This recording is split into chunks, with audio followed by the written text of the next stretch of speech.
जो आप चाहते हैं वो नहीं बन पा रहे हो। तो जानिए उसका असली कारण गौतम बुद्ध की इस प्रेरणादायक कहानी से। नमस्कार मित्रों, बुद्ध भाव चैनल पर आपका स्वागत है। तो चलिए शुरू करते हैं। जो आप बनना चाहते हैं वो नहीं बन पा रहे हैं। तो आज की यह कहानी आपके लिए ही है। अगर आप इस कहानी को अंत तक देखते हैं तो इस कहानी से आप धैर्य और इच्छा शक्ति जैसे मूल मंत्र प्राप्त कर सकते हैं। इसका माध्यम मात्र आपको बहुत कुछ सिखा सकता है जो आपका जीवन बदल देने वाला है। गौतम बुद्ध ने बताया है कि यह प्रकृति बड़ी ही न्यायप्रिय है, क्योंकि यहाँ सिर्फ उतना ही मिलता है जितना कि लेने वाला हकदार होता है। इंसान के कर्म के अनुसार ना तो कम और ना तो ज्यादा, यहाँ सब बराबर हैं। तो चलिए शुरू करते हैं गौतम बुद्ध की यह शिक्षाप्रद कहानी। दोस्तों, एक बार गौतम बुद्ध को एक सभा में उपदेश देने थे और जब सभा का समय हुआ तब बुद्ध वहां आए और बिना कुछ बोले ही वहां से चले गए। तकरीबन 100 से भी ज्यादा लोग बुद्ध का उस सभा में इंतजार कर रहे थे। बुद्ध के इस तरह के व्यवहार को देखकर सभी लोग बहुत अचंभित थे, लेकिन किसी ने भी बुद्ध से कोई भी प्रश्न नहीं किया।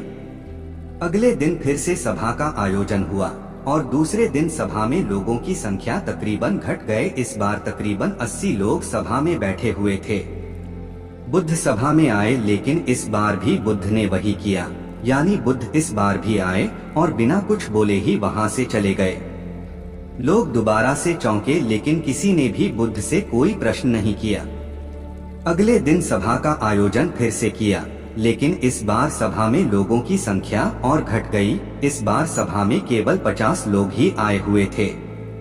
बुद्ध सभा में फिर से आए और उन्होंने इधर उधर देखा और बिना कुछ बोले ही सभा से चले गए।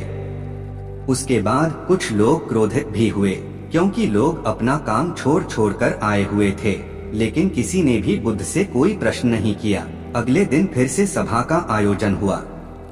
मित्रों, आप लोग जो इस कहानी को सुन रहे हैं, आप में से भी कुछ लोग मन ही मन यह कह रहे होंगे कि कितनी बार सभा का आयोजन होगा, और आप लोग भी इस कहानी को सुनते हुए परेशान हो गए होंगे।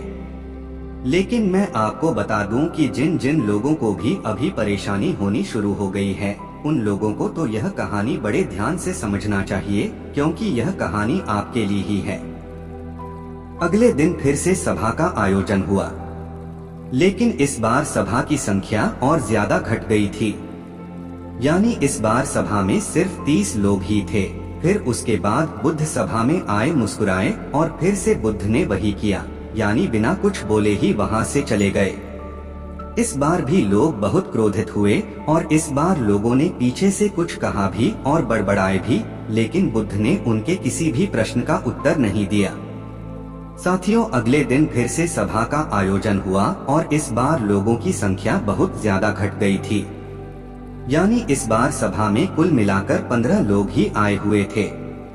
इस बार बुद्ध सभा में आए, लेकिन इस बार बुद्ध अपना आसन ग्रहण कर लेते हैं।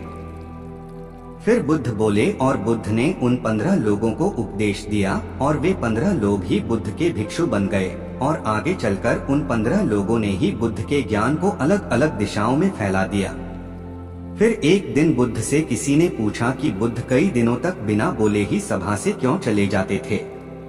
फिर बुद्ध कहते हैं कि मैं उन लोगों को खोज रहा था जो लायक थे, यानी कि पहले दिन 100 से भी ज्यादा लोग आए हुए थे, उसमें से ज्यादातर लोग सिर्फ यूं ही आए हुए थे।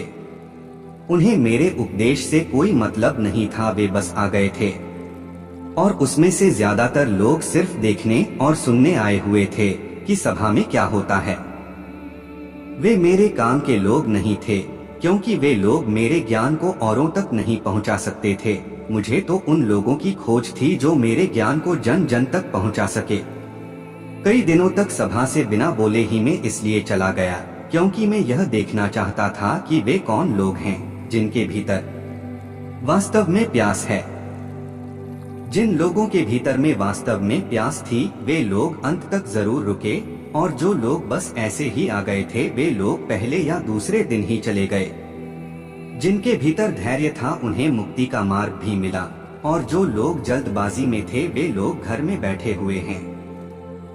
सवाल यह नहीं है कि मैं तुम्हें क्या दे सकता हूँ, बल्कि सवाल यह है कि तुम क्या ले सकते हो। तुम्हारा पात्र कितना बड़ा है और कितने की तुम हकदार हो। जितने के तुम हकदार हो उससे ज्यादा तुम्हें नहीं मिलेगा।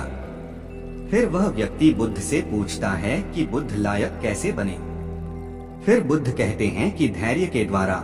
जिस व्यक्ति के अंदर धैर्य है वह अपने जीवन में कुछ भी पा सकता है।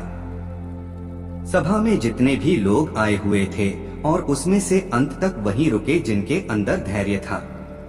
चाहे तुम्हारे जीवन में तुम्हारा लक्ष्य जो कुछ भी हो, लेकिन तुम बिना धैर्य के सफलता के चरम तक नहीं पहुंच सकते। फिर वह व्यक्ति बुद्ध से पूछता है कि कोई व्यक्ति अपने भीतर के धैर्य को कैसे बढ़ाए। बुद्ध कहते हैं कि निरंतर अभ्यास के द्वारा हम अपने भीतर के धैर्य को बढ़ा सकते हैं। जैसे कोई व्यक्ति जब ध्यान करना शुरू कर देता है तो उसका मन उसके सामने कई सारे अड़चने लाता है, लेकिन उसका धैर्य उसे एक दिन उसके लक्ष्य तक जरूर पहुंचा देता है। धैर्य के साथ साथ इच्छा शक्ति भी होनी चाहिए किसी भी काम को करने के लिए। फिर वह व्यक्ति बुद्ध से कहता है कि मैं समझ गया, बुद्ध में समझ गया, यानी मुझे धैर्य और इच्छा शक्ति के साथ निरंतर अभ्यास करने की आवश्यकता है। आशा है मित्रों, इस कहानी के माध्यम से आप समझ गए होंगे कि आपके वो क्यों नहीं बन पाए जो आप बनना चाहते हैं, क्योंकि आप उसके लायक नहीं हैं। आप लायक तभी बनेंगे जब आप अपने भीतर धैर्य को बढ़ाएंगे। और धैर्य कैसे बढ़ेगा? धैर्य बढ़ेगा निरंतर अभ्यास के द्वारा। और अभ्यास कौन करेगा? अभ्यास करेंगे आप, तो फिर करते क्यों नहीं? पूरी इच्छा शक्ति के साथ खुद को धोखा ना देकर अपने आप से पूछें कि आप क्या बनना चाहते थे और आपने क्या किया है अब तक अपने लिए। गौतम बुद्ध को भी यह विश्वास है कि हर इंसान बुद्ध बन सकता है। हर इंसान वह ज्ञान, वह शक्ति प्राप्त कर सकता है जो कहीं नहीं मिलती, क्योंकि वह शक्ति आपके अंदर ही है। अपनी सफलता और असफलता के लिए आप स्वयं जिम्मेदार हैं, कोई दूसरा नहीं। आज की कहानी से आपको क्या शिक्षा मिली, एक बार कमेंट में जरूर लिखें। और अगर आप भी बुद्ध के विश्वासी हैं तो चैनल को सब्सक्राइब कर लीजिए। मिलते हैं फिर से बुद्ध भाव की नई प्रस्तुति के साथ। तब तक के लिए नमस्कार।